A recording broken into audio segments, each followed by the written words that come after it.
நான் 3ஆம் வகுப்பு ஆ பிரிவை படிக்கின்றேன். நான் பேச எடுத்துக்கொண்ட தலைப்பு கர்மவீரர் காமராஜரை பற்றி. கர்மவீரர் காமராஜர் ஜூலை 15ஆம் நாள் 1903ஆம் ஆண்டு விருதுநகர் மாவட்டத்தில் பிறந்தார். இவர் ஒரு இந்தியா விடுதலை போராட்ட ஆர்வலர் மற்றும் அரசியல்வாதி ஆவார். இவரது பெற்றோர் குமாரசாமி சிவகாமி அம்மையார் ஆவார்.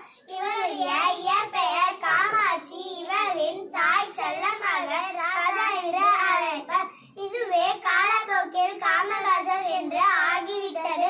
1954ஆம் ஆண்டு முதல் 1963ஆம் ஆண்டு வரை தமிழர்களின் முதல்வராக பதவி வந்தார். இவர் மதிய உணவு திட்டத்தை கொண்டு வந்தார். 1970